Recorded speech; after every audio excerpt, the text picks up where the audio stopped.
Hi friends, இன்னைக்கு பார்த்தீங்கன்னா ரொம்ப சூப்பரான நல்ல முறுமுறுப்பான பேக்கரி ஸ்டைலில் பட்டர் முறுக்கு செய்யலாம். வாங்க, ரொம்ப ஈஸியாக செய்யலாம். ஃபஸ்ட்டு பார்த்தீங்கன்னா நான் ஒரு பவுலில் 1 கப்பு வந்து அரிசி மாவு, 1/4 கப்பு பொட்டுக்கடலை மாவு, 1/4 கப்பு கடலை மாவு சேர்த்துக்கிட்டேன்.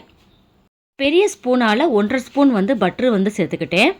இது கூட கொஞ்சமாக வந்து ஜீரகம், கொஞ்சம் வந்து பெருங்காயத்தூள், பட்டர் முறுக்கு தேவையான அளவு வந்து உப்பு சேர்த்து நல்லா ஃபஸ்ட்டு வந்து கலந்து கொடுத்துக்கிறேன். அதாவது நீங்கள் கொழுக்கட்டையாக பிடிச்சா வந்து பிடிக்கிற மாதிரி இருக்கணும். பட்டர் உங்களுக்கு வந்து பத்தலை அப்படின்னா இன்னும் கொஞ்சம் சேர்த்து நல்லா வந்து பிசைஞ்சுக்கோங்க. இப்போ பார்த்தாலே உங்களுக்கு தெரியும் இந்த அளவுக்கு மாவு இருக்கணும். இப்போ தண்ணி கொஞ்சம் கொஞ்சமாக சேர்த்து நல்லா முறுக்கு மாவு பக்குவத்துக்கு பிசைஞ்சுக்கிட்டேன்.